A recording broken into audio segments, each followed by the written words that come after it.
K해군 기지의 장교클럽은 화려한 샹들리에 조명 아래에서 최고급 위스키의 독한 향기와 자욱한 시가 연기로 가득 차 있었으며 승진을 코앞에 둔 고위 장교들의 웃음소리가 끊이지 않고 울려 퍼지고 있었다.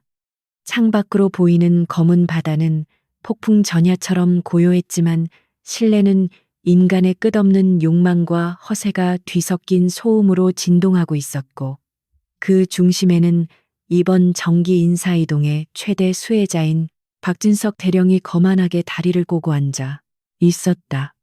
그는 이미 거나하게 취한 상태로 주변 사람들에게 자신의 무용담을 떠벌리고 있었는데 그의 목소리는 자신감으로 가득 차 있었지만 듣는 이들에게는 오만함 그 자체로 느껴질 만큼 불쾌하고 끈적한 구석이 있었다.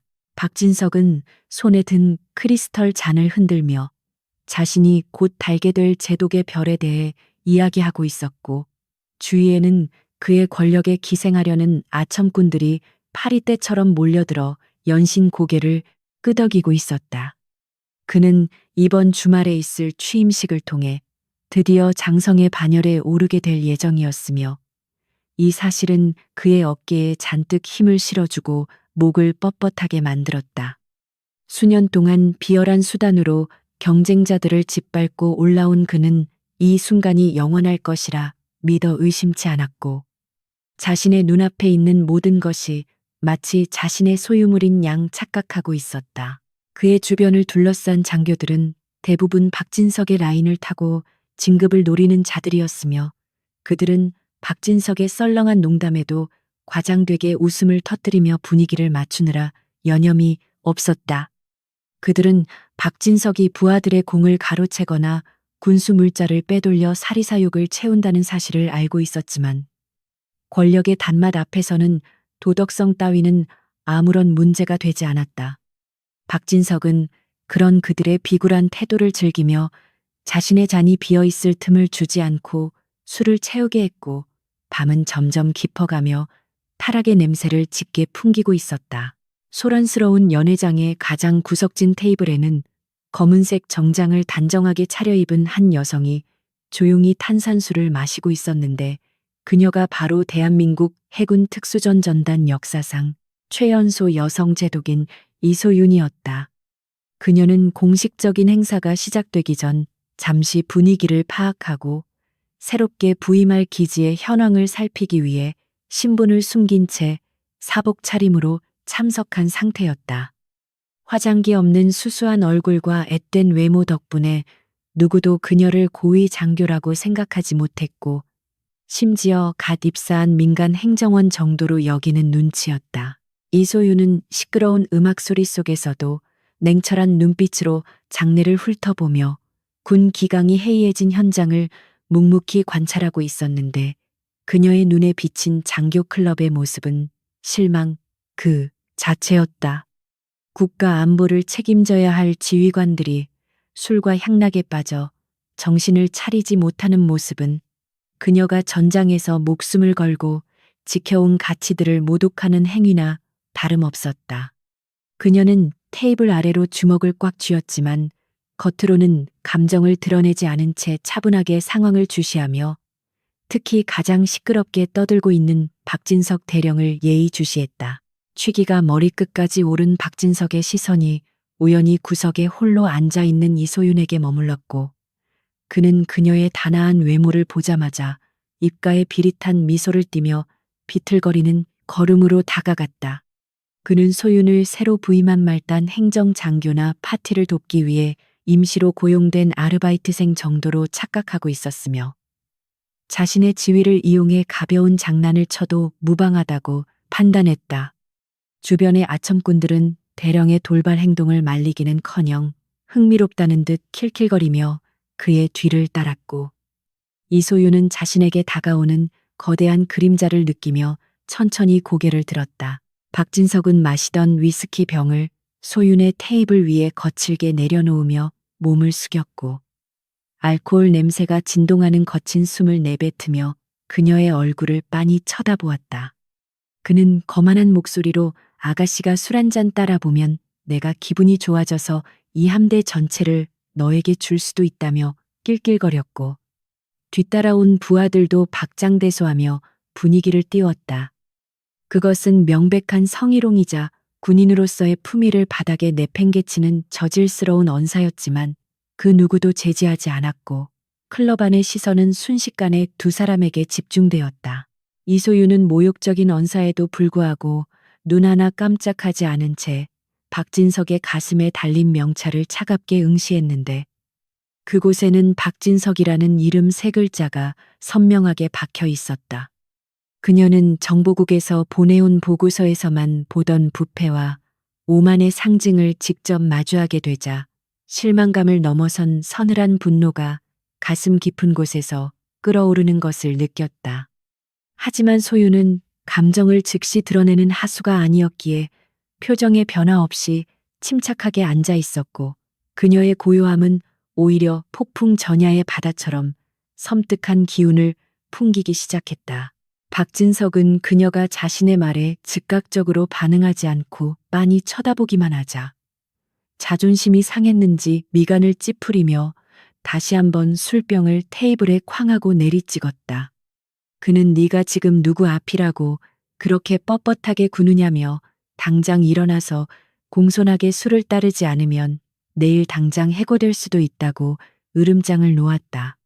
그는 자신이 가진 권력이 절대적이라고 믿고 있었기에 눈앞의 젊은 여성이 자신의 명령을 거역할 수 있을 것이라고는 상상조차 하지 못하고 있었다. 소유는 테이블 위에 위스키병을 손가락으로 가볍게 밀어내며 대령님께서 많이 취하신 것 같으니 그만 자리로 돌아가시는 게 좋겠다고 나지막하지만 단호한 어조로 말했다.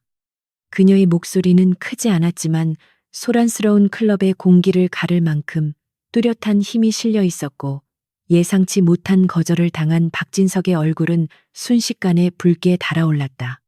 감히 일개 여직원 따위가 차기 제독의 명령을 거부했다는 사실에 분노한 그는 주먹을 쥐며 위협적인 태도로 소윤을 내려다보았다. 박진석은 탁자를 내리치며 네가 감히 누구 앞이라고 눈을 똑바로 뜨고 대드냐고 고함을 질렀고 주변의 음악 소리마저 멈출 정도로 분위기는 순식간에 얼어붙었다. 그는 자신의 권력을 과시하며 당장이라도 소윤을 쫓아내거나 군법 회부라도 시킬 듯이 길길이 날뛰었지만 사실 그에게는 그럴 명분도 권한도 없다는 것을 스스로는 인지하지 못하고 있었다. 술과 권력에 취해 사리 분별이 흐려진 그는 자신이 건드려서는 안 될 가장 위험한 존재인 UDT의 사령관을 모욕하고 있다는 사실을 꿈에도 몰랐다. 주변에 있던 다른 장교들도 사태가 심상치 않음을 느끼고 하나둘씩 모여들기 시작했지만 누구 하나 나서서 박진석을 말리려는 사람은 없었고 오히려 흥미진진한 구경거리라도 생긴 듯 바라볼 뿐이었다. 그들은 약자가 강자에게 짓밟히는 것을 당연한 이치로 여기는 비겁한 무리들이었고 소유는 그들의 방관하는 태도를 보며 이 기지 전체가 얼마나 썩어 있는지를 다시 한번 뼈저리게 실감했다. 그녀는 이 썩은 환부를 도려내기 위해서는 단순히 박진석 한 명을 처벌하는 것으로는 부족하다는 결론을 내리고 있었다. 이소유는 자리에서 천천히 일어나 옷매무새를 다듬으며 박진석의 눈을 똑바로 쳐다보았고 그 눈빛에는 흔들림 없는 강철 같은 의지가 담겨 있어 박진석조차 순간적으로 움찔했다. 그녀는 오늘 밤 대령님이 하신 말씀과 행동을 똑똑히 기억해 두겠다고 말하며 다음 주 취임식에서 그 대가를 치르게 될 것이라는 의미심장한 말을 남겼다. 박진석은 그녀의 당당한 태도에 잠시 말문이 막혔지만 이내 헛웃음을 터뜨리며 네가 뭘 할 수 있겠냐고 비아냥거렸다. 그녀는 박진석의 비웃음을 뒤로하고 미련 없이 몸을 돌려 연회장을 빠져나갔는데 그녀의 걸음걸이에는 군인의 절도와 흔들리지 않는 기품이 배어 있었다. 박진석은 그녀의 뒷모습을 보며 허세를 부리기 위해 더욱 크게 웃어댔지만 그의 등 뒤로는 설명할 수 없는 서늘한 기운이 스치고 지나가는 것을 느꼈다. 그는 찜찜한 기분을 떨쳐내기 위해 다시 술잔을 채웠지만 방금 전까지의 흥겨운 기분은 이미 사라지고 없었다. 클럽을 빠져나온 이소유는 차가운 바닷바람을 맞으며 주머니에서 휴대전화를 꺼내 들었고 그 짧은 순간 그녀의 눈빛은 방금 전의 차분함에서 먹잇감을 노리는 맹수의 그것으로 변해 있었다. 그녀는 수화기 너머의 부관에게 박진석 대령에 관한 모든 비리 자료와 감찰 기록을 내일 아침까지 책상 위에 올려두라고 짧고 명료하게 지시했다. 어둠이 짙게 깔린 군항의 밤바다는 고요했지만 그 수면 아래에서는 이미 거대한 해일이 박진석을 향해 몰려오고 있었다. 그녀는 어둠 속에서 빛나는 군함들의 실루엣을 바라보며 자신이 해야 할 일이 무엇인지 다시 한번 되새겼고, 그것은 단순히 개인적인 복수가 아니라 무너진 정의를 바로 세우는 일임을 명확히 했다. 박진석이 뱉은 함대 전체를 주겠다는 농담은 아이러니하게도 그녀가 이 함대를 접수하고 정화해야 할 명분을 완벽하게 만들어준 셈이었다. 소유는 차가운 미소를 지으며 대기하고 있던 검은 세단에 몸을 실었고 차는 어둠 속으로 미끄러지듯 사라졌다. 한편 클럽에 남은 박진석은 술 기운에 기대어 불안한 마음을 애써 억누르고 있었지만 소윤의 마지막 눈빛이 뇌리에서 떠나지 않아 계속해서 술을 들이켰다. 그의 부하들은 분위기를 다시 띄우기 위해 아부 섞인 농담을 던졌지만 박진석의 귀에는 더 이상 그들의 목소리가 즐겁게 들리지 않았다. 그는 무언가 큰 실수를 저질렀다는 막연한 예감에 사로잡혔지만 이미 엎질러진 물을 주워 담을 수는 없었고 다가오는 파멸의 시간을 기다리는 수밖에 없었다. 다음 날 아침이 밝아오자 기지의 공기는 평소와 다름없이 흘러가는 듯했으나 보이지 않는 곳에서는 이미 변화의 바람이 불기 시작하고 있었다. 이소윤의 지시를 받은 감찰팀은 은밀하고 신속하게 움직이며 박진석의 과거 행적을 낱낱이 파헤치기 시작했고 그 물망은 서서히 조여들고 있었다. 박진석은 숙취로 인한 두통을 느끼며 잠에서 깼을 때 자신의 운명이 카운트다운에 들어갔다는 사실을 전혀 알지 못했다. 이소윤은 집무실에 도착하여 말끔한 정복으로 갈아입은 뒤 창밖으로 보이는 연병장을 내려다보며 깊은 생각에 잠겼다. 그녀의 가슴에는 수많은 훈장과 함께 UDT 사령관을 상징하는 휘장이 빛나고 있었고 거울 속에 비친 그녀의 모습은 어젯밤 클럽에서의 수수한 여성이 아닌 냉철한 지휘관 그 자체였다. 그녀는 책상 위에 놓인 박진석의 인사 파일을 펼치며 나지막이 중얼거렸다. 함대를 주겠다고 했나 그래. 기꺼이 접수해주지. 다음 날 아침에 해군 특수전전단 본부는 전날 밤의 장교 클럽과는 정반대로 차갑고 날카로운 긴장감이 감돌고 있었으며 새벽 공기를 가르는 구령 소리와 군화 발자국 소리만이 공간을 채우고 있었다. 이곳은 대한민국 최정예 부대답게 모든 것이 오차없이 돌아가는 거대한 시계태엽과 같았고 그 중심에는 가장 젊은 나이에 사령탑에 오른 이소윤 제독이 있었다. 그녀는 티끌 하나 없는 정복 차림으로 집무실 복도를 걸어가고 있었는데 그녀가 지나가는 곳마다 부하들은 마치 감전된 듯 멈춰서서 절도 있는 경례를 올렸다. 어젯밤에 수수했던 모습은 온데간데 없고 그녀의 어깨 위에는 묵직한 계급장이 금빛으로 번쩍이며 그녀가 가진 권위와 책임을 대변하고 있었다. 이소윤이 집무실 문을 열고 들어서자마자 그녀의 전속 부관인 한지훈 소령이 기다렸다는 듯 두꺼운 서류 뭉치를 들고 다가와 각 잡힌 자세로 경례를 붙였다. 그는 밤새 정복과 요원들을 동원하여 수집한 박진석 대령에 관한 모든 자료를 정리해 두었으며 그의 표정은 보고 내용이 심상치 않음을 암시하듯 굳어 있었다. 소유는 자리에 앉으며 턱짓으로 보고를 시작하라는 신호를 보냈고 한 소령은 긴장된 목소리로 박진석의 비리 혐의가 예상보다 훨씬 광범위하고 뿌리 깊다는 사실을 브리핑하기 시작했다. 보고서의 첫 장을 넘기자마자 쏟아져 나온 내용은 단순한 품위 유지 위반 수준을 넘어선 범죄 행위들의 나열이었으며 군수물자 횡령부터 인사청탁 비리까지 그 종류도 다양했다. 박진석은 부대 운영비로 책정된 예산을 교묘하게 조작하여 자신의 유흥비로 탕진해왔고 훈련용 유류를 빼돌려 민간 업자에게 팔아넘긴 정황까지 포착되었다. 소윤의 눈매는 페이지를 넘길수록 점점 더 날카로워졌는데 이것은 단순히 개인적인 모욕을 갚아주는 차원의 문제가 아니라 군이라는 조직 전체를 갉아먹는 암덩어리를 발견한 것이나 다름없었기 때문이었다. 특히 소윤을 분노하게 만든 것은 하급 장교들과 부사관들에 대한 박진석의 상습적인 폭언과 가혹 행위에 대한 진술들이었는데 그는 자신의 지위를 이용해 부하들을 개인 하인처럼 부려먹었다. 진급을 미끼로 뇌물을 요구하거나 마음에 들지 않는 부하에게는 부당한 징계를 내려 군 생활을 망가뜨리는 짓도 서슴지 않았다는 증언들이 줄을 이었다. 소윤은 주먹을 꽉 쥐며 책상을 가볍게 내리쳤고 그녀의 마음속에서는 어젯밤의 불쾌함보다 정의를 수호해야 한다는 사명감이 불타오르기 시작했다. 한소령은 조심스럽게 박진석이 이번 주말 취임식을 통해 준장으로 진급하게 되면 수사가 더욱 어려워질 수 있다는 점을 지적하며 신속한 조치가 필요함을 건의했다. 장성급 장교가 되면 군사법기관의 수사 절차가 까다로워질 뿐만 아니라 그가 구축해 놓은 인맥들이 그를 보호하기 위해 움직일 것이 뻔했기 때문이다.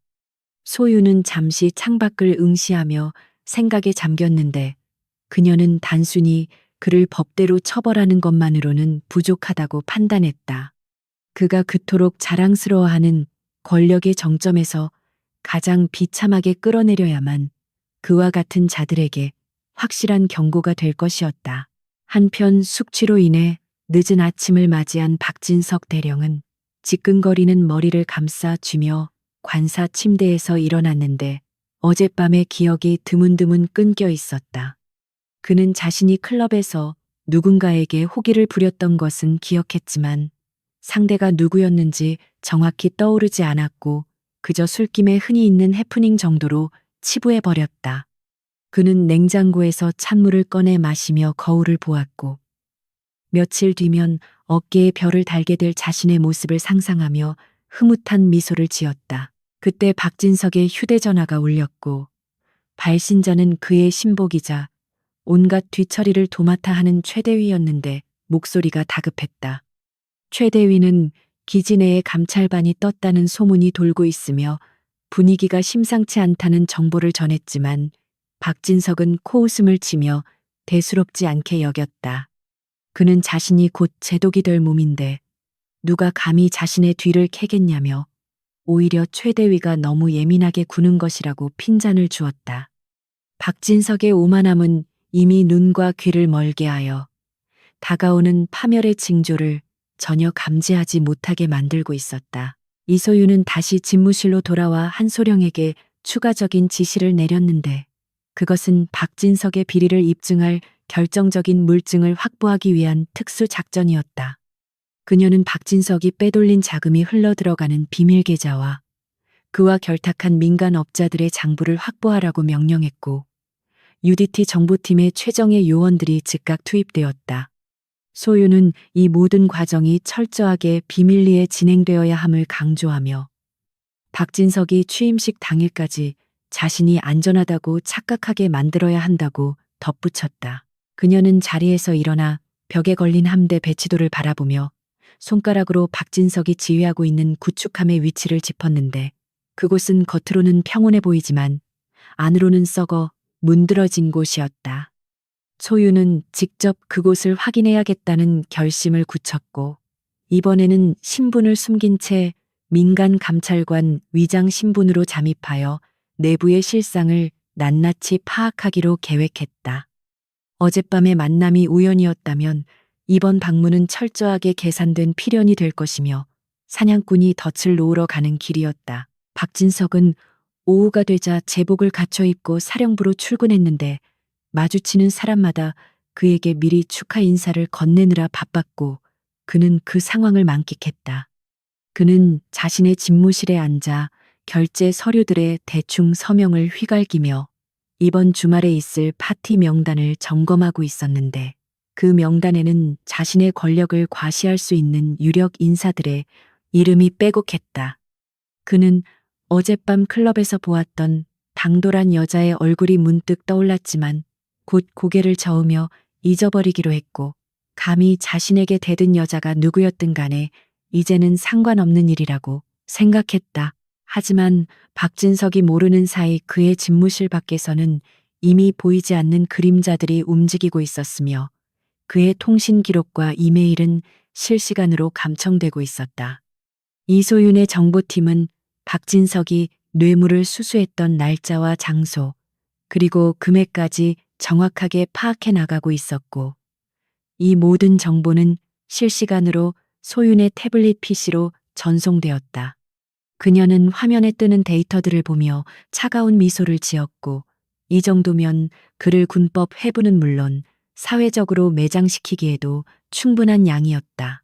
소윤은 한소령에게 내일 실시할 특별 현장 점검 준비를 지시하며 자신의 위장 신분증과 가짜 발령 공문을 준비하게 했다.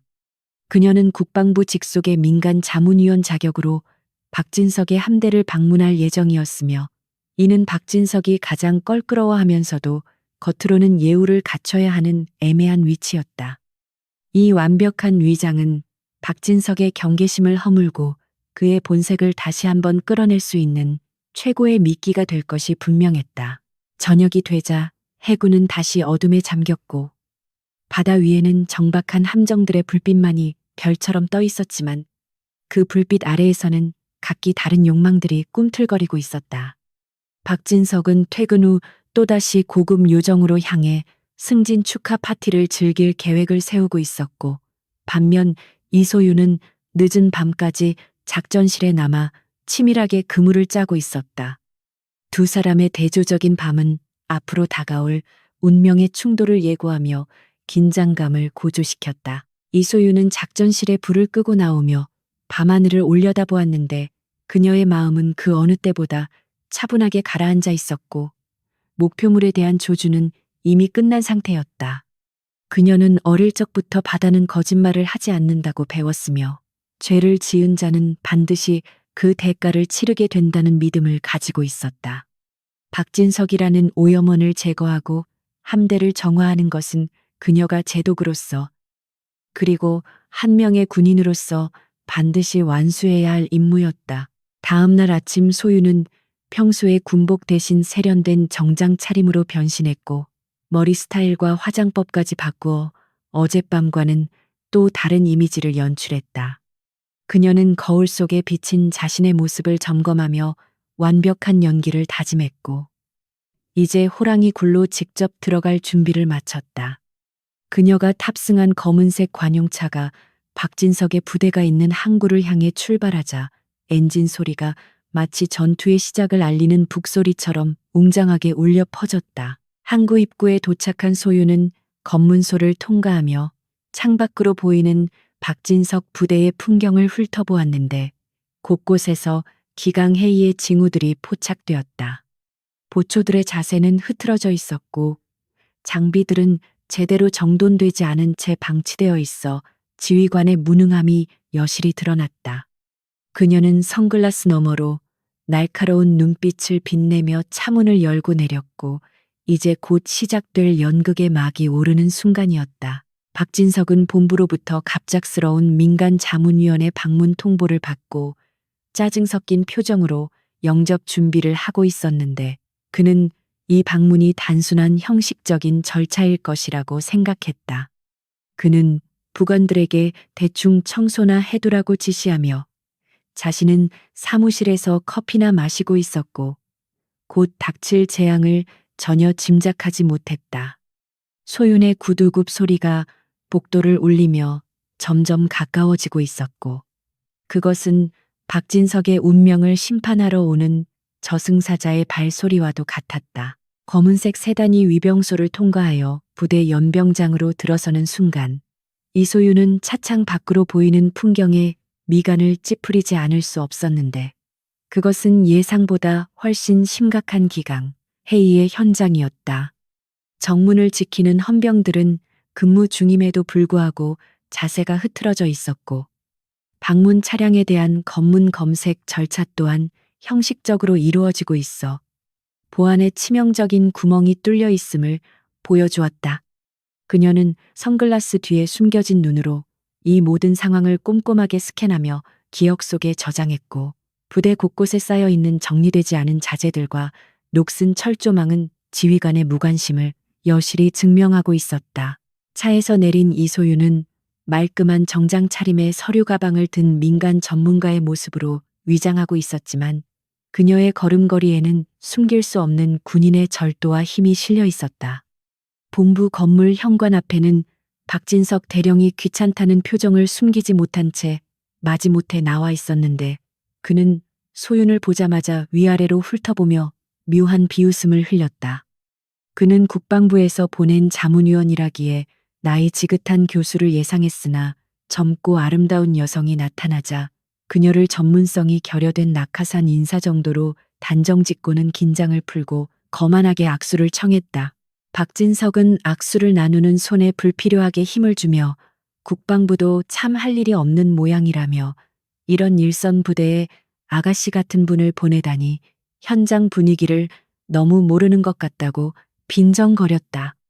소유는 그의 무례한 언사와 성차별적인 발언에 불쾌함을 느꼈지만 겉으로는 상냥한 미소를 유지하며 그저 현장의 고충을 듣고 개선점을 찾으러 왔을 뿐이라고 부드럽게 응대했다. 그녀의 차분한 대응에 박진석은 더욱 기고만장해져서 팔짱을 끼고는 바쁜 자신이 시간을 내주었으니 대충 둘러보고 좋은 보고서나 써서 올라가라고 훈계하듯 말했다. 본격적인 시찰이 시작되자 이소유는 박진석의 안내를 받아 병영식당과 생활관을 둘러보았는데 곳곳에서 규정 위반 사례들이 속속들이 발견되었다.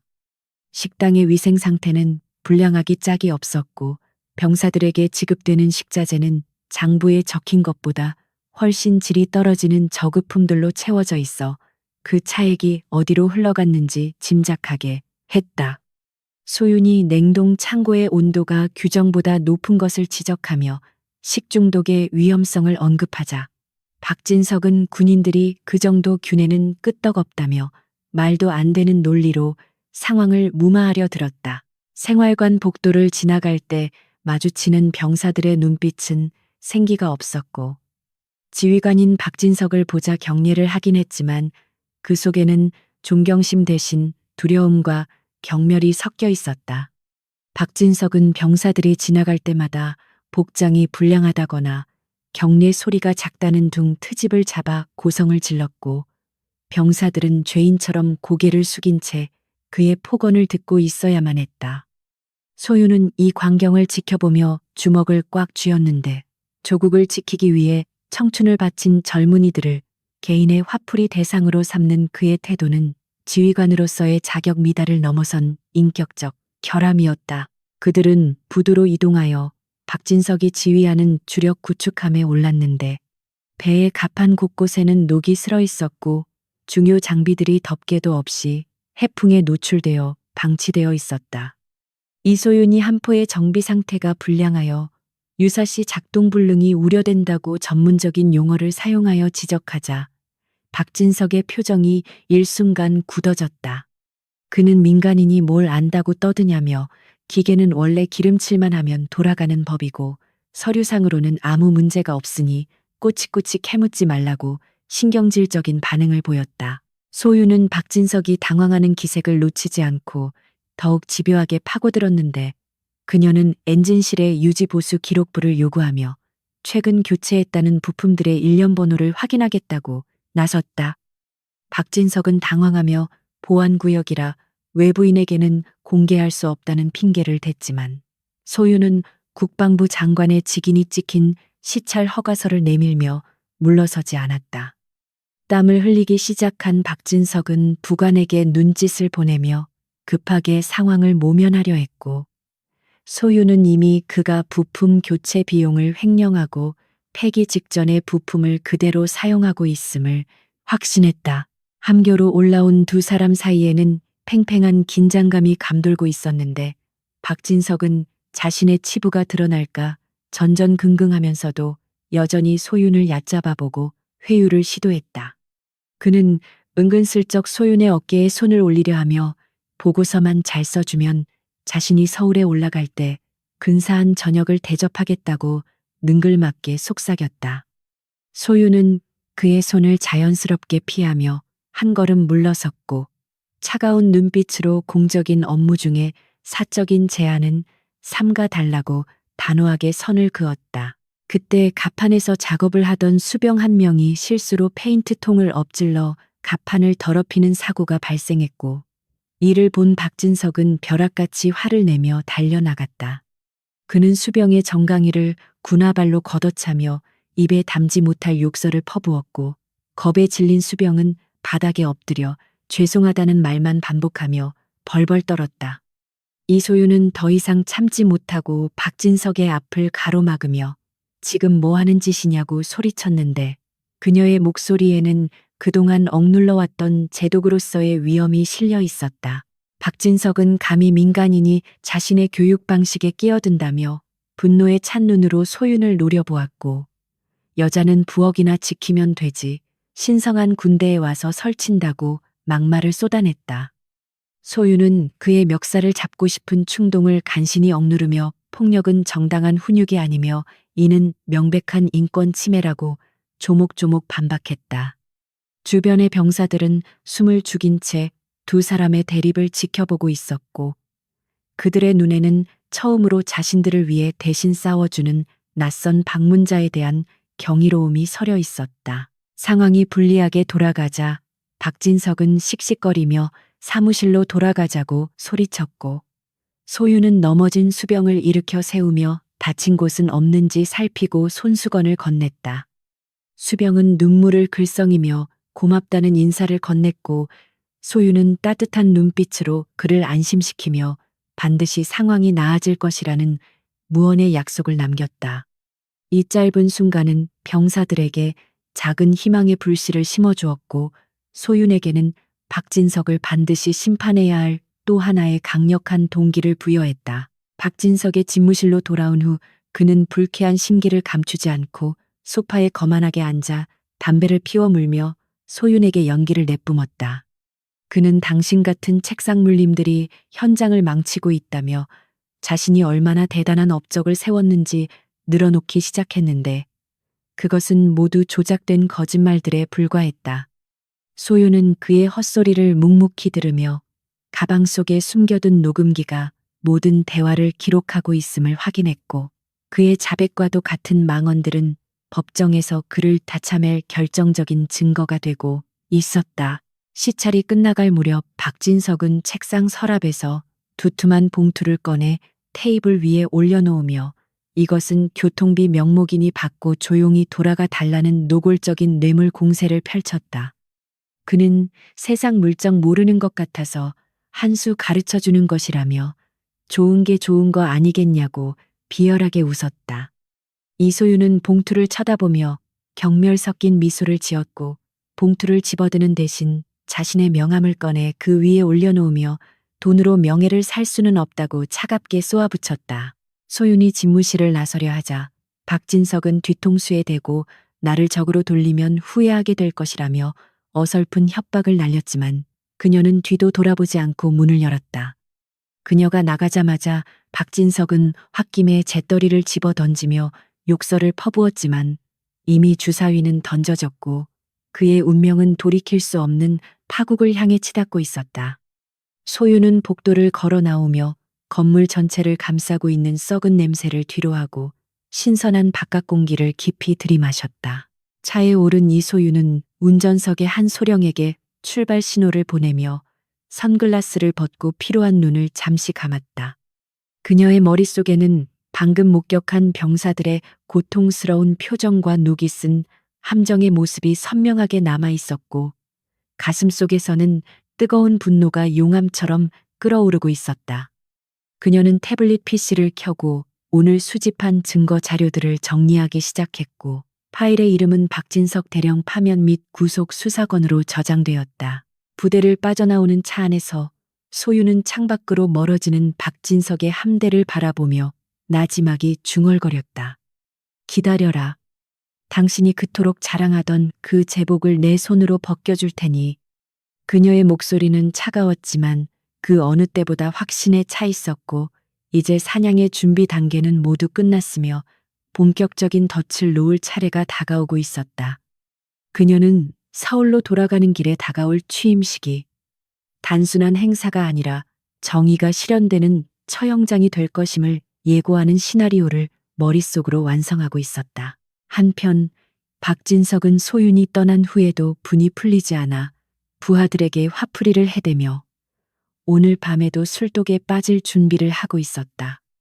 그는 그 여자가 가져간 서류들이 자신의 목을 조여올 올감이라는 사실을 꿈에도 모른 채 자신의 권력이 영원할 것이라는 달콤한 착각 속에 빠져 있었다. 어둠이 내리는 바다는 내일 닥쳐올 폭풍을 예고하듯 거친 파도 소리를 내며 울부짖고 있었고 이것은 오직 한 사람, 박진석만이 듣지 못하는 경고의 메시지였다. 취임식을 불과 며칠 앞둔 박진석 대령의 집무실 책상 위에는 금박으로 화려하게 장식된 초대장들이 수북이 쌓여 있었고 그는 자신의 이름 뒤에 붙을 준장이라는 직함을 상상하며 콧노래를 흥얼거리고 있었다. 그는 이미 승진이 확정된 상태였기에 이번 주에 예정된 업무들은 그저 유식 행위에 불과하다고 여겼고 부관들에게 모든 실무를 떠넘긴 채 취임식 연설문을 다듬는 데에만 열중하고 있었다. 창밖으로 보이는 군항의 평화로운 풍경은 그의 나태함을 부추겼고 그는 자신이 구축해 놓은 거대한 모래성이 조만간 닥쳐올 파도에 의해 흔적도 없이 사라질 것이라고는 꿈에도 생각하지 못한 채 승리감에 도취되어 있었다. 그 시각 UDT 사령관실의 이소윤 제독은 모니터 화면을 응시하며 작전명 심해의 덫을 실행하기 위한 최종 승인 버튼을 눌렀는데 이것은 박진석의 지휘 능력을 가장 적나라하게 까발릴 수 있는 기습적인 전비 태세 검열이었다. 그녀는 단순히 서류상의 비리를 들춰내는 것을 넘어 그가 위기 상황에서 얼마나 무능하고 비겁한 지휘관인지를 전군에 증명해 보임으로써 그가 장군의 자격이 없음을 확실하게 못 박으려 했다. 그녀의 지시에 따라 합참 지휘 통제실에서는 박진석의 함대를 향해 예고 없는 진돗개 하나 발령과 함께 가상의 적 침투 상황을 부여하는 훈련 명령이 하달되었다. 갑작스러운 비상 사이렌 소리가 기지 전체를 뒤흔들자 느긋하게 커피를 마시던 박진석은 소스라치게 놀라 찻잔을 엎질렀고 상황실에서 걸려온 다급한 보고 전하에 허둥지둥 옷을 챙겨 입기 시작했다. 그는 평소 훈련을 등한시하고 보여주기식 행정에만 치중해왔기에 실제 상황과 다름없는 긴급 훈련 명령에 당황할 수밖에 없었고 머릿속은 어떻게 하면 이 상황을 대충 넘길 수 있을지에 대한 궁리만으로 가득 찼다. 그는 지휘 통제실로 달려가면서도 부하들에게 적을 어떻게 막을지가 아니라 검열관들의 눈에 띄지 않게 고장난 장비들을 어떻게 숨길지를 먼저 지시하는 추태를 보였다. 지휘 통제실의 상황은 아수라장 그 자체였는데 훈련이 부족한 장교들은 우왕좌왕하며 서로 엇갈린 명령을 내리고 있었고 레이더 화면에 나타난 가상의 적기들은 이미 방어선을 뚫고 들어오고 있었다. 박진석은 메인 스크린 앞에 섰지만 복잡한 전술 기호들을 제대로 해석하지 못해 식은땀만 흘렸고 부하들이 대응책을 묻자대려 왜 미리 준비하지 않았냐며 고래고래 소리를 질러 책임을 전가하기 급급했다.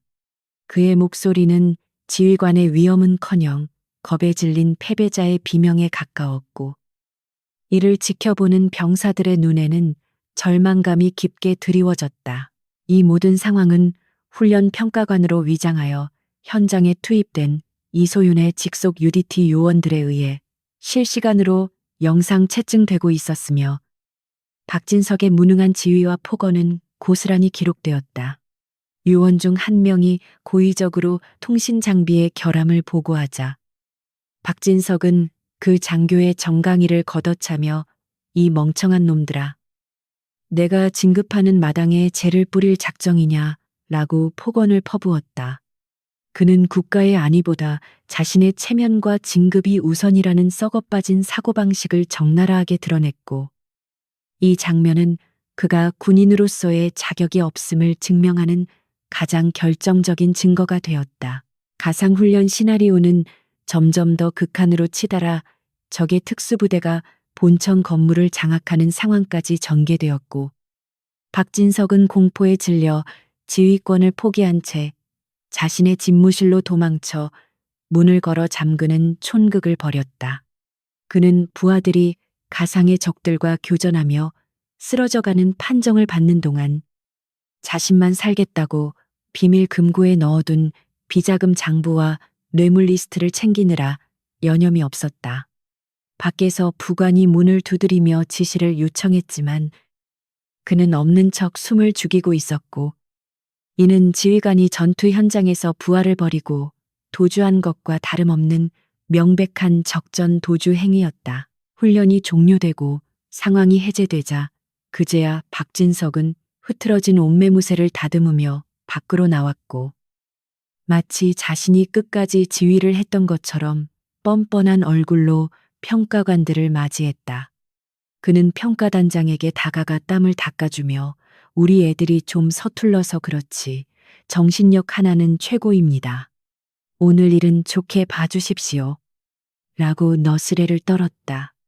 그는 미리 준비해둔 두툼한 돈봉투를 평가단장의 주머니에 슬쩍 찔러 넣으려 했으나 단장은 미동도 하지 않고 차가운 눈으로 그를 응시할 뿐이었다. 평가단장으로 위장한 UDT 소속의 김중령은 박진석이 건넨 봉투를 거절하지 않고 받아들었는데, 이는 뇌물수수의 현장을 포착하기 위한 이소윤의 치밀한 계획 중 일부였다. 박진석은 김중령이 봉투를 받자 안도의 한숨을 내쉬며 역시 말이 통하시는군요. 제가 이번에 제독이 되면 잊지 않고 챙겨드리겠습니다. 라고 비열하게 속삭였다.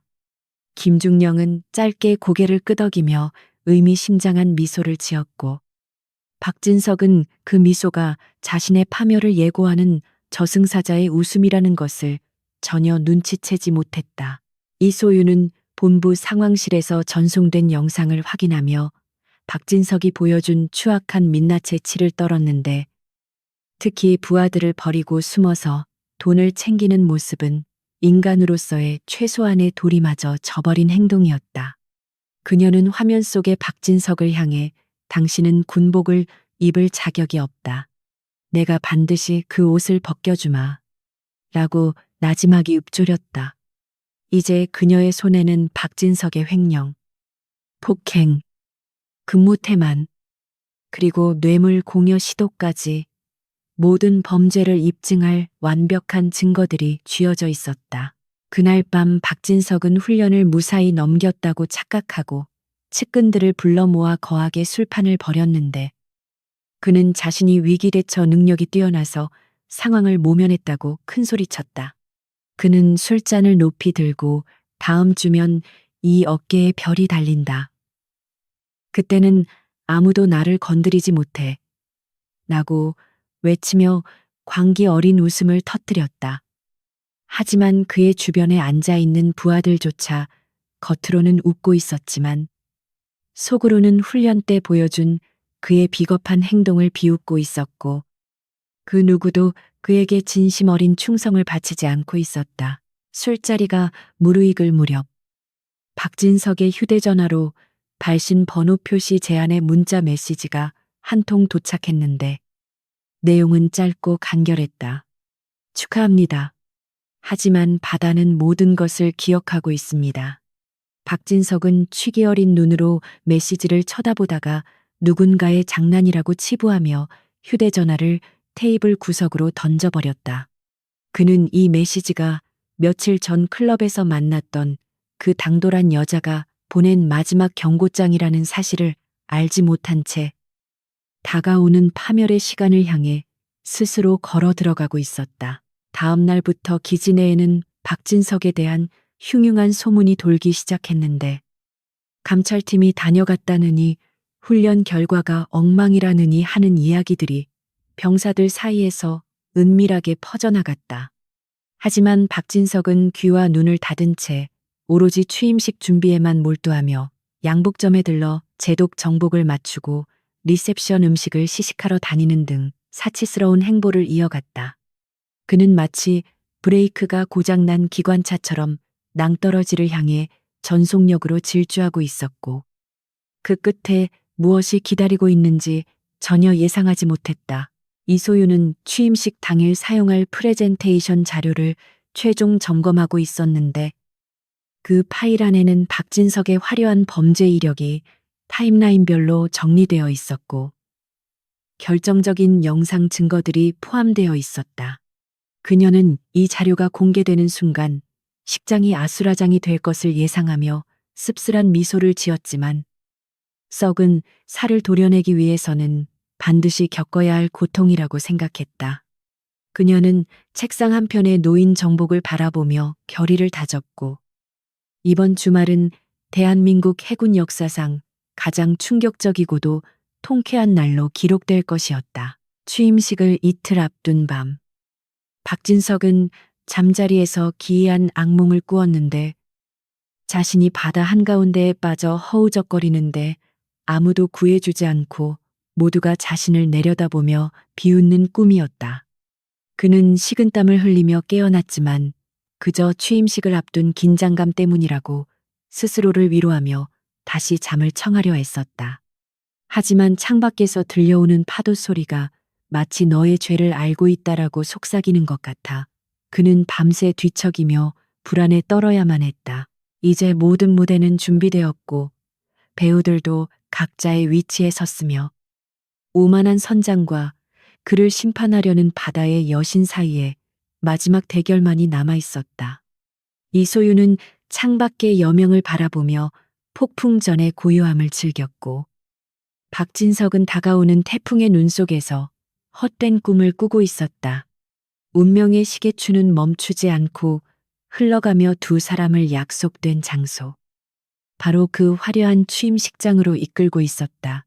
취임식을 불과 이틀 앞둔 늦은 밤, 박진석 대령의 집무실 전화기가 요란하게 울려 퍼지며 정막을 깼고, 발신자는 군수사령부에 심어둔 그의 동기였다.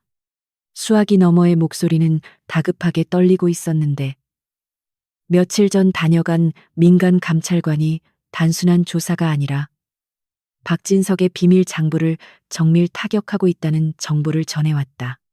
박진석은 뒤통수를 얻어맞은 듯한 충격에 잠시 말을 잇지 못했고, 손에 들고 있던 담배를 재떨이에 거칠게 비벼 끄며 욕설을 내뱉었다.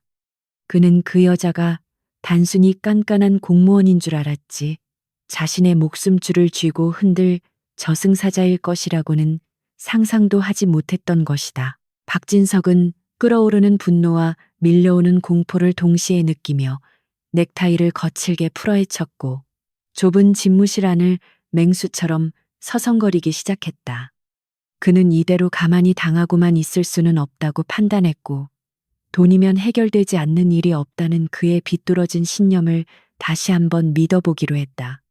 그는 금고 속에 숨겨두었던 현금 뭉치를 꺼내 검은 가죽 가방에 쑤셔 넣으며 입가에 비릿한 미소를 지었는데, 이 정도 액수면 그 건방진 여자도 눈이 뒤집혀 꼬리를 내릴 것이라 확신했기 때문이었다. 그는 즉시 이소윤이 남기고 간 명함의 번호로 전화를 걸어 은밀한 만남을 제안했는데, 장소는 기지 근처의 외진 곳에 위치한 고급 일식집의 밀실이었다. 소유는 올 것이 왔다는 듯 침착한 목소리로 제안에 응했고, 박진석은 그녀가 미끼를 물었다고 생각하며 회심의 미소를 지었다. 그는 이번 만남이 자신의 파멸을 막을 마지막 기회라고 생각했지만, 사실 그것은 소윤이 쳐놓은 거미줄의 가장 깊은 곳으로 스스로 걸어 들어가는 자살행위나 다름없었다. 약속 장소인 일식집 밀실은 어두운 조명 아래 무거운 침묵이 감돌고 있었고, 박진석은 미리 도착해 독한 사케를 연거푸 들이키며 초조한 마음을 달래고 있었다. 미닫이 문이 열리고 이소윤이 들어서자 박진석은 짐짓 여유로운 척하며 그녀를 맞이했지만 그의 흔들리는 동공은 불안한 심리를 감추지 못했다. 소유는 지난번과 마찬가지로 단정한 정장 차림이었지만 그녀에게서 뿜어져 나오는 서늘한 기운은 방 안의 공기를 순식간에 압도하며 박진석을 위축되게 만들었다. 박진석은 본론으로 바로 들어가자며 탁자 위에 놓인 검은 가방을 소윤의 앞으로 밀어주었고 가방 뚜껑을 열어 그 안에 가득 찬 5만 원권 현금 뭉치를 보여주었다. 그는 이건 아가씨가 평생 공무원 생활을 해도 만져보지 못할 큰돈이야. 이걸 받고 조용히 덮어주면 앞으로도 섭섭지 않게 챙겨주지라며 뻔뻔스러운 제안을 건넸다. 그의 눈빛은 탐욕과 오만으로 번들거렸고 상대방을 돈으로 매수하는 것을 당연한 거래 방식이라고 여기는 천박함이 그대로 드러나 있었다. 이소유는 돈다발을 무표정한 얼굴로 내려다보며 헛웃음을 흘렸는데 그녀의 눈에는 돈에 대한 욕심 대신 박진석에 대한 깊은 경멸만이 담겨 있었다. 그녀는 가방 뚜껑을 천천히 닫으며 대령님은 정말 구제불능이시군요. 대한민국 해군의 명예를 이깟 종이 뭉치와 바꾸려 하시다니 실망스럽습니다라고 차갑게 쏘아붙였다. 그녀의 단호한 거절에 박진석의 표정은 순식간에 일그러졌고 자존심에 상처를 입은 그는 붉어진 얼굴로 거친 숨을 몰아쉬었다.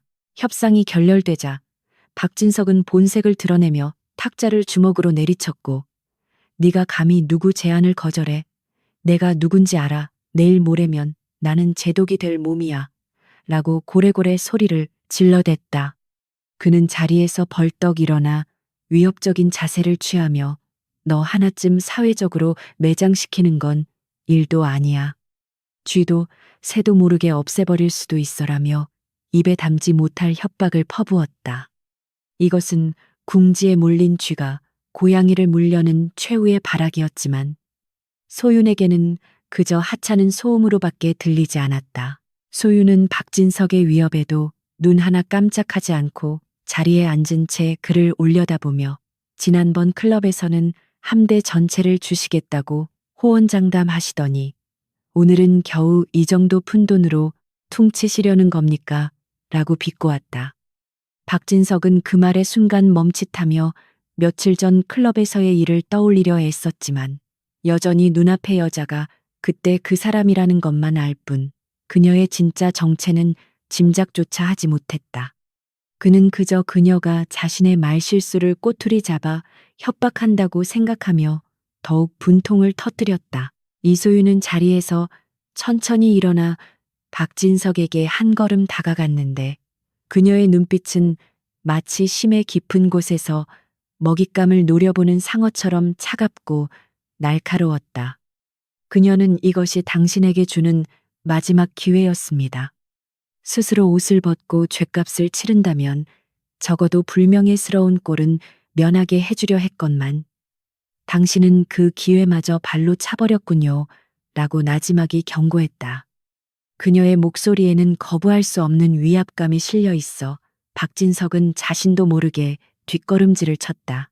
박진석은 공포감을 감추기 위해 억지 웃음을 터뜨리며 기회에 웃기지 마라. 내 뒤에는 든든한 배경이 있어. 너 같은 계집애가 아무리 날뛰어도 내 털끝 하나 건드리지 못해라고 허세를 부렸다. 그는 자신이 쌓아온 부패의 카르텔이 자신을 지켜줄 것이라 굳게 믿고 있었지만 그 카르텔마저도 소윤이 쥐고 있는 증거 앞에서는 모래성처럼 무너질 운명임을 알지 못했다.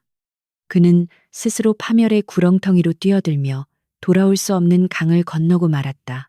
소윤은 더 이상 대화할 가치가 없다는 듯 몸을 돌려 문 쪽으로 향하며 그 배경들이 얼마나 튼튼한지 취임식 날 확인해 보도록 하죠.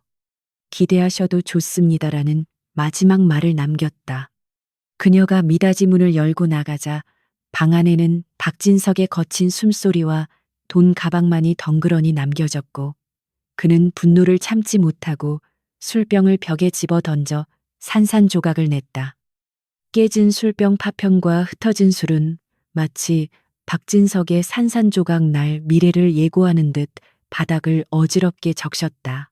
일식집을 빠져나온 이소유는 밤하늘의 차가운 공기를 깊이 들이마시며 대기하고 있던 한 소령의 차에 올랐고 그녀의 표정은 그 어느 때보다 결연해 보였다. 그녀는 한 소령에게 뇌물 공여 시도까지 추가해 녹음 파일은 확보했으니 증거는 차고 넘쳐라고 짧게 지시했다. 한 소령은 말없이 고개를 끄덕이며 태블릿 PC에 새로운 혐의를 추가했고 이제 박진석을 삼아맬 법적 그물은 완벽하게 완성되었다. 혼자 남은 박진석은 불안감을 떨치기 위해 어둠 속의 해결사에게 전화를 걸어 그 여자 뒤를 캐서 약점을 잡아와 안 되면 물리력을 써서라도 입을 막아버려라고 살벌한 지시를 내렸다. 그는 이미 이성을 잃고 법의 테두리를 완전히 벗어난 범죄를 사주하고 있었으며 이는 그가 더 이상 군인이 아닌 범죄자임을 스스로 증명하는 꼴이었다. 하지만 그가 고용한 깡패들조차 UDT 최정예 요원들이 지키고 있는 이소윤에게 접근조차 할 수 없다는 사실은 그의 비극을 더욱 확정지을 뿐이었다. 소윤은 본부로 돌아가는 차 안에서 창밖으로 스쳐 지나가는 가로등 불빛들을 바라보며 다가올 취임식의 시나리오를 머릿속으로 최종 점검했다. 그녀는 단순히 박진석을 처벌하는 것을 넘어 부패한 군인들이 권력 뒤에 숨어 어떤 짓을 저지르는지 세상에 낱낱이 공개하여 본보기로 삼을 계획이었다. 그녀의 손은 주머니 속에 든 박진석이 줬던 5만 원권 한 장을 만지작거리고 있었는데 그것은 뇌물의 증거물로 압수한 것이었다. 새벽이 다가오면서 하늘은 짙은 푸른색으로 변해가고 있었지만 박진석의 마음속에는 영원히 거치지 않을 먹구름이 끼어 있었다. 그는 밤새 술을 퍼마시며 자신의 승리를 억지로 확신하려 했지만 가슴 한구석에서 피어오르는 불길한 예감은 지울 수가 없었다. 이제 폭풍이 몰아치기까지 남은 시간은 단 하루. 모든 진실이 밝혀질 심판의 날이 서서히 밝아오고 있었다. K해군 기지의 대강당은 준장 진급 및 취임식을 축하하기 위해 모여들 수많은 인파로 인산인해를 이루고 있었으며 화려한 꽃장식과 붉은 카펫은 오늘의 주인공을 위해 완벽하게 세팅되어 있었다. 단상 위에는 대한민국 해군의 최고위 장성들과 지역 유지들이 자리 잡고 있었고 그들의 가슴에 달린 훈장들은 조명 아래에서 눈부시게 빛나며 엄숙하면서도 축제 같은 분위기를 자아내고 있었다. 박진석 대령은 가장 비싼 양복점에서 맞춘 정복을 입고 단상 중앙에 앉아 있었는데 그의 얼굴에는 긴장감과 함께 세상을 다 가진 듯한 오만한 미소가 번갈아 스치고 지나갔다. 그는 지난밤의 악몽과 협박들을 애써 머릿속에서 지워버린 채 눈앞에 펼쳐진 영광스러운 순간만을 즐기려 노력하고 있었다. 행사가 시작되고 국기에 대한 경례와 애국가 제창이 이어지는 동안 박진석은 가슴을 펴고 당당하게 서 있었지만 그의 등 뒤로는 식은땀이 한 줄기 흐르고 있었다. 그는 자신을 바라보는 수많은 부하들의 눈빛 속에서 경외심을 읽어내려 애썼지만 어딘가 모르게 싸늘하고 비웃음 섞인 시선들이 느껴져 속이 메스꺼워지는 것을 참아야만 했다. 그는 오늘만 무사히 넘기면 자신의 어깨에 별이 달리게 되고 그러면 모든 의욕과 불만들을 권력으로 찍어 누를 수 있을 것이라고 스스로를 위로했다. 사회자의 목소리가 강당에 울려 퍼지며 박진석 대령의 양력을 소개하기 시작했고 그는 짐짓 겸손한 표정을 지으며 박수를 유도했다. 드디어 오늘의 하이라이트인 진급신고 및 지휘권 이양식이 거행될 순서가 다가왔고 사회자는 특별히 이번 진급신고를 받아줄 고위 장성을 소개하겠다고 알렸다. 박진석은 당연히 해군 참모총장이나 작전사령관이 나올 것이라 예상하고 단상 앞으로 걸어나가 거수경례를 올릴 준비를 하며 잔뜩 긴장하고 있었다. 그러나 사회자의 입에서 나온 이름은 전혀 예상치 못한 인물이었는데 바로 대한민국 해군 특수전전단 사령관 이소윤 소장님께서 입장하십니다라는 멘트가 장내에 울려 퍼졌다. 순간 장내에는 술렁임이 일었고 박진석의 눈동자는 지진이라도 난 듯 심하게 흔들리기 시작했다. 강당의 거대한 문이 열리고 눈부신 역광을 받으며 한 명의 장교가 또각거리는 구두 소리와 함께 레드카펫 위를 걸어오기 시작했는데 그 위압감은 좌중을 압도하기에 충분했다. 그녀는 머리카락 한 올 흐트러짐 없는 완벽한 정복 차림에 어깨에는 빛나는 두 개의 별이 달린 견장을 차고 있었고 가슴에는 무공훈장들이 찰랑거리고 있었다. 박진석은 점점 다가오는 그녀의 얼굴을 확인하고는 숨이 턱 막히는 것을 느꼈는데 그녀는 바로 며칠 전 클럽에서 자신이 희롱했던 그 여자이자 자신의 비리를 캐던 민간 감찰관이었기 때문이었다. 그의 머릿속은 하얗게 변해버렸고 다리에 힘이 풀려 주저앉을 뻔한 것을 간신히 참아내며 서 있었다.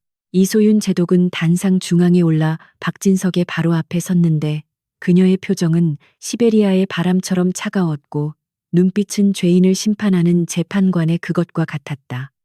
장내의 소라는 순식간에 잦아들었고 수백 명의 시선이 두 사람에게 집중된 가운데 팽팽한 긴장감이 흐르기 시작했다. 박진석은 마른 침을 삼키며 시선을 어디에 두어야 할지 몰라 허둥지댔고 이소윤은 그런 그를 빤히 바라보며 마이크를 잡지 않은 채로 천천히 입을 열었다.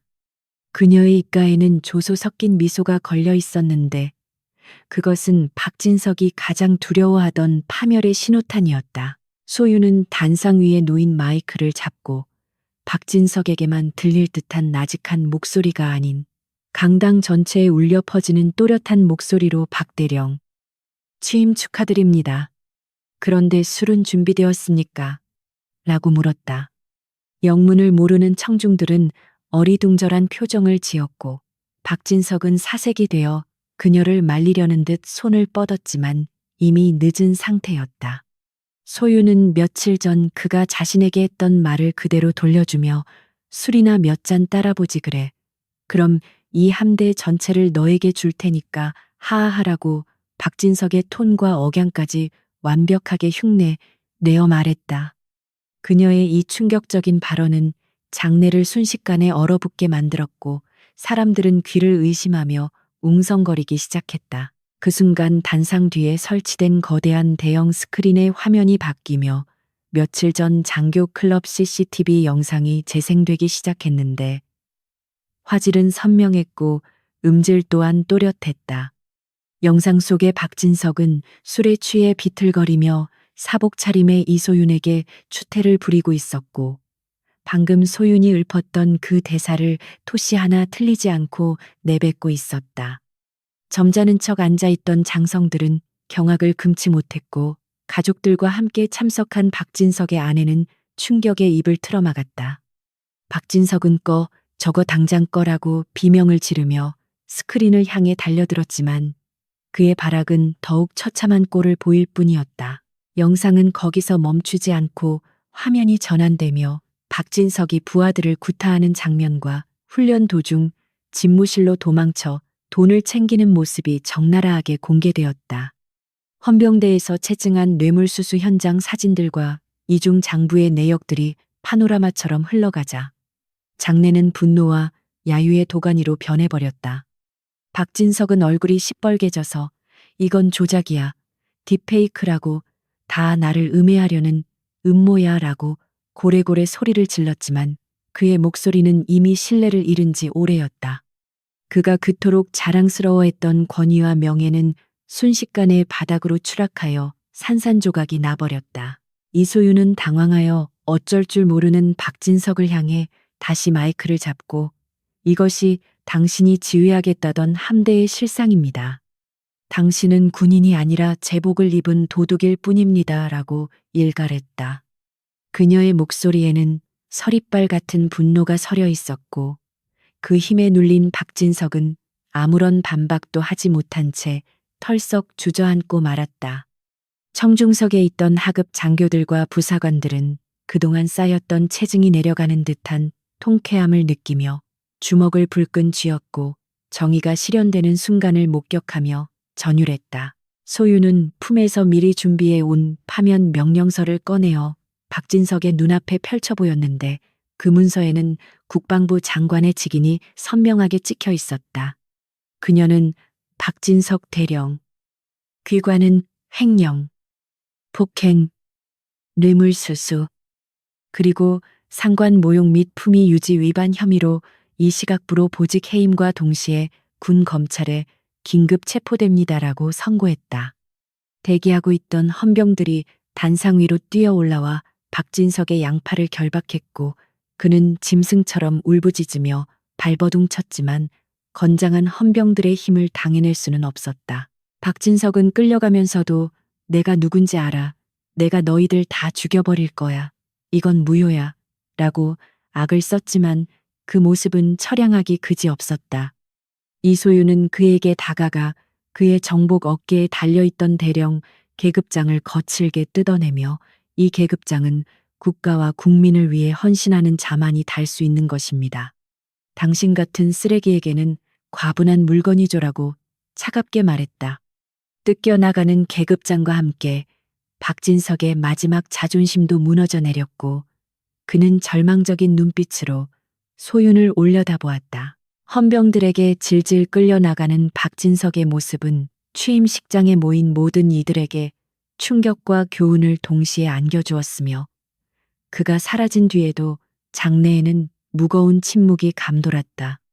이 소유는 흐트러진 옷매무새를 가다듬고 단상 중앙에 다시 서서 얼어붙은 청중들을 향해 경례를 올렸다.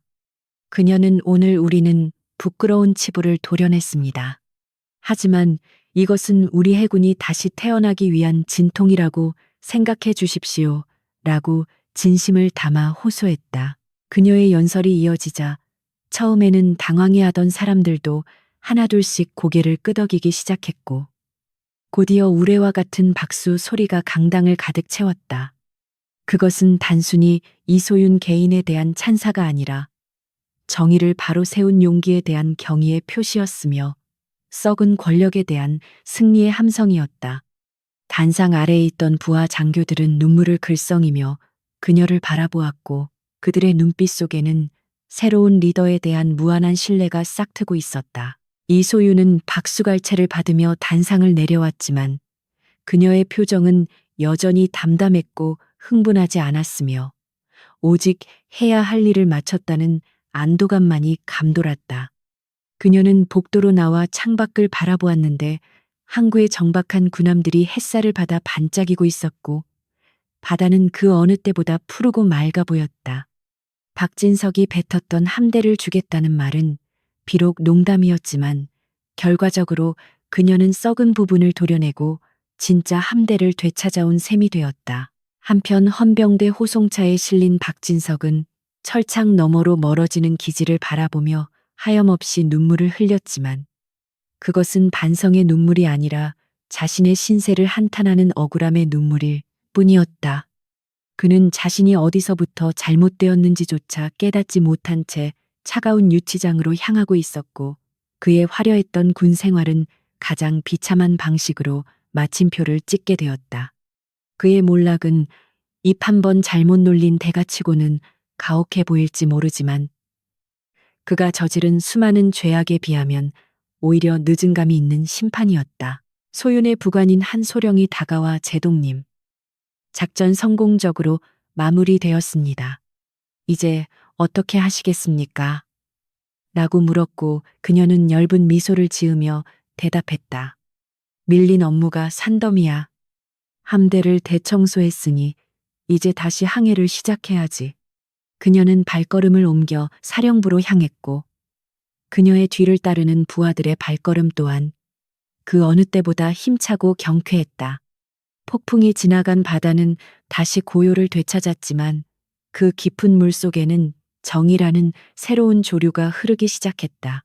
박진석 대령의 체포와 파면이라는 초유의 사태가 지나간 후 K해군 기지에는 전례 없는 거대한 변화의 바람이 불어닥치기 시작했는데 그것은 파괴가 아닌 치유와 회복을 위한 과정이었다. 군 검찰의 수사는 신속하고 가차없이 진행되어 박진석과 결탁했던 민간업자들과 부대 내의 공범들이 줄줄이 소환되어 조사를 받았다. 그동안 권력의 그늘에 숨어 호가호위하던 부패한 장교들은 자신들의 죄가 드러날까 전전긍긍하며 밤잠을 설쳤고 개혁의 칼날은 썩은 환부를 정확하게 도려내고 있었다. 이소윤 제독은 이 모든 과정을 총괄하며 단 하나의 억울한 피해자도 발생하지 않도록 철저한 진상 규명을 지시했고 기지의 공기는 하루가 다르게 맑아지고 있었다. 박진석은 군 교도소의 차가운 독방에 수감되어 재판을 기다리는 신세로 전락했는데 화려했던 장교 클럽의 조명 대신 창살 사이로 들어오는 희미한 햇빛만이 그의 유일한 벗이었다. 그는 처음에는 억울함을 호소하며 고래고래 소리를 질렀지만 시간이 지날수록 찾아오는 사람 하나 없는 자신의 처지를 깨닫고 깊은 절망감에 빠져들었다. 그가 평생을 바쳐 쌓아 올렸다고 믿었던 권력과 인맥은 모래성처럼 허무하게 무너져 내렸고 그에게 남은 것은 불명예의 제대라는 꼬리표와 범죄자라는 낙인뿐이었다. 그는 차가운 시멘트 바닥에 앉아 자신이 내뱉었던 오만한 말들을 곱씹으며 뒤늦은 후회의 눈물을 흘렸지만 버스는 이미 떠난 뒤였다. 한편 이소윤은 박진석이 횡령했던 예산들을 모두 회수하여 장병들의 복지와 낙후된 시설을 보수하는데 전액 재투입하도록 조치했다. 가장 먼저 변화가 일어난 곳은 병영식당이었는데 형편없었던 식단이 사라지고 신선한 재료로 만든 영양가 높은 음식들이 식판을 가득 채우기 시작했다. 병사들은 고기 반찬이 가득 담긴 식판을 보며 환호성을 질렀고 그들의 얼굴에는 오랜만에 활기찬 웃음꽃이 피어올랐다. 이소윤은 점심시간에 예고 없이 식당을 찾아 병사들과 함께 줄을 서서 배식을 받고 같은 테이블에 앉아 식사를 하며 그들의 고충을 직접 귀담아 들었다. 또한 그녀는 정비 불량으로 방치되어 있던 함정들을 도크로 이동시켜 대대적인 수리 작업을 지시했는데 예산 부족을 핑계로 미뤄왔던 핵심 부품들의 교체가 즉각적으로 이루어졌다. 녹이 슬어 흉물스러웠던 갑판은 깨끗하게 도색되어 본연의 회색 빛깔을 되찾았고 멈춰섰던 엔진들은 다시금 힘찬 심장 박동 소리를 내며 돌아가기 시작했다. 기술 부사관들은 신이 나서 기름때 묻은 손으로 장비를 닦았고 자신이 맡은 함정이 다시 바다로 나갈 수 있다는 사실에 자부심을 느꼈다. 이 모든 변화는 지휘관 한 사람의 올바른 의지가 조직 전체를 어떻게 바꿀 수 있는지를 보여주는 살아있는 증거였다. 어느 날 오후 이소윤은 부두를 순시하던 중 며칠 전 박진석에게 정강이를 걷어차였던 그 젊은 수병이 갑판에서 작업하는 모습을 발견하고 조용히 다가갔다. 수병은 누군가 다가오는 인기척에 작업을 멈추고 뒤를 돌아보았다가 사령관인 소윤을 알아보고는 화들짝 놀라며 각 잡힌 거수경례를 올렸다. 소윤은 따뜻한 미소를 지으며 그의 흐트러진 작업모를 바로잡아 주었고 다친 다리는 괜찮은지 물으며 세심하게 배려했다. 수병은 감격에 겨운 표정으로 덕분에 다 나았다며 씩씩하게 대답했고 그의 눈빛에서는 예전의 두려움은 사라지고 군인으로서의 긍지가 빛나고 있었다. 그녀는 수병의 어깨를 두드리며 자네 같은 대원들이 있기에 우리 바다가 안전한 것이다. 앞으로도 자부심을 가지고 임무에 임해달라고 격려했다. 그 짧은 격려의 말은 수병에게 평생 잊지 못할 훈장과도 같았으며 주변에서 이를 지켜보던 다른 병사들에게도 깊은 울림을 주었다. 이소윤의 리더십은 공포와 강압이 아닌 존중과 신뢰를 바탕으로 하고 있었기에 병사들은 그녀를 진심으로 따르기 시작했다. 병사들 사이에서는 그녀를 마녀가 아닌 수호신이라고 부르는 새로운 별명이 생겨났고 그녀가 지나갈 때마다 존경심 가득한 격려 구호가 기지에 울려 퍼졌다. 시간이 흘러 박진석의 재판이 열리던 날 이소윤은 법정의 증인으로 출석하여 그가 저지른 비리들을 조목조목 증언하며 정의의 심판을 돕는 역할을 수행했다. 피고인석에 앉은 박진석은 수척해진 얼굴로 고개를 푹 숙인 채 소윤의 눈을 마주치지 못했고 검사의 추궁에 기어가는 목소리로 죄를 인정했다. 재판장은 군의 기강을 무너뜨린 중죄를 물어 그에게 징역형과 함께 막대한 추징금을 선고했고 법정안은 정의가 승리했다는 안도감으로 가득 찼다. 소윤은 판결이 내려지는 순간에도 무표정을 유지하며 담담하게 그 광경을 지켜보았는데 그것은 승자의 도취가 아닌 책임자의 무게감 때문이었다. 모든 소동이 정리되고 새로운 체계가 자리를 잡아가자 이소윤은 장교들과 부사관들을 격려하기 위해 조촐한 회식 자리를 마련했다. 과거 박진석이 주최했던 흥청망청한 술판과는 달리 정갈한 음식과 가벼운 음료가 줄을 이루는 건전하고 품격 있는 자리였다. 참석자들은 서로의 노고를 치하하며 진솔한 대화를 나누었고 그동안 쌓여있던 불신과 반목의 벽은 서서히 허물어지고 있었다. 이소윤은 자리에서 일어나 잔을 들었는데 그 잔에는 독한 위스키 대신 시원한 보리차 또는 음료가 담겨 있었지만 그 의미는 그 어떤 최고급 술보다 값진 것이었다. 그녀는 좌중을 둘러보며 여기 있는 우리 모두가 이 함대의 주인입니다. 누군가가 함대를 소유하는 것이 아니라 우리가 함대를 지키는 것입니다. 라고 건배사를 제의했다. 장교들은 일제히 일어나 잔을 부딪히며 필승을 외쳤고 그 목소리에는 새로운 출발에 대한 결의가 담겨 있었다. 과거 박진석이 술 한 잔 따르면 함대를 주겠다라고 했던 오만한 농담은 이제 우리가 함께 함대를 지키자라는 진정한 맹세로 바뀌어 그들의 가슴 속에 새겨졌다. 그것은 권력에 취한 자의 헛소리가 얼마나 우스운 것인지, 그리고 진정한 리더십이 무엇인지를 보여주는 완벽한 반전이었다. 회식이 끝난 뒤 이소윤은 홀로 사령부 옥상에 올라 밤바다를 바라보며 깊은 생각에 잠겼는데 시원한 해풍이 그녀의 머리카락을 흩날리며 지나갔다. 멀리 수평선 너머에서는 등대 불빛이 규칙적으로 깜빡이며 어둠 속을 항해하는 배들의 길잡이가 되어주고 있었다. 그녀는 박진석과 같은 괴물이 다시는 태어나지 않도록 시스템을 정비하고 후배들을 올바르게 양성하는 것이 자신의 남은 과제임을 되새겼다. 바다는 언제나 그 자리에서 묵묵히 흐르지만 그 속을 채우는 물은 끊임없이 바뀌어야 썩지 않는다는 평범한 진리를 그녀는 몸소 실천하고 있었다. 그때 뒤에서 인기척이 느껴져 돌아보니 그녀의 든든한 조력자인 한지훈 소령이 따뜻한 커피 2잔을 들고 서 있었다. 그는 소윤에게 커피를 건네며 제동님, 이제 좀 쉬셔도 되지 않습니까? 모든 게 제자리로 돌아왔습니다. 라고 걱정스럽게 말했다. 소윤은 커피향을 음미하며 엷은 미소를 지었고 아직 멀었어. 고인물을 퍼냈으니 이제 새로운 물길을 터야지. 바다가 멈추는 것 봤나? 라고 농담처럼 대꾸했다. 두 사람은 난간에 기대어 함께 밤바다를 바라보았고 그들의 뒷모습은 그 어떤 거센 파도에도 흔들리지 않을 견고한 성벽처럼 보였다. 다음 날 아침 K 해군 기지 부두에는 장기간의 수리를 마친 구축함들이 위풍당당한 모습으로 출항 준비를 하고 있었고 갑판 위에는 늠름한 수병들이 도열해 있었다. 이소윤 제독은 부두 끝에 서서 출항하는 함정들을 향해 거수경례를 올렸고 함정들은 우렁찬 백고동 소리로 화답하며 미끄러지듯 바다로 나아갔다.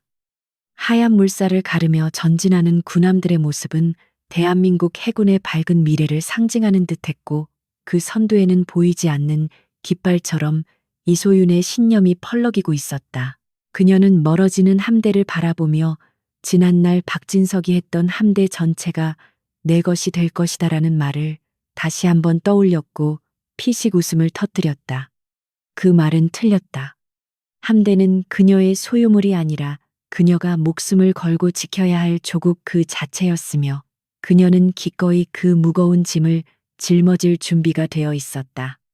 그녀는 제독 모자를 고쳤으며 뒤돌아섰고 그녀의 눈빛은 떠오르는 태양처럼 강렬하게 빛나고 있었다. 전원, 전투 위치로 그녀의 낮지만 힘있는 명령이 무전기를 통해 전 함대에 전달되자 바다 위에 모든 군인들이 일사불란하게 움직이기 시작했다. 파도는 여전히 거칠고 바다는 견덕스럽지만 훌륭한 선장은 풍랑을 두려워하지 않는 법이다. 이소윤이라는 젊은 선장이 이끄는 이 거대한 함대는 이제 그 어떤 폭풍우가 몰아쳐도 결코 길을 잃지 않고 정이라는 나침반을 따라 묵묵히 전진할 것이다. 바다는 비로소 평화를 되찾았고 진정한 주인들의 품으로 돌아왔다.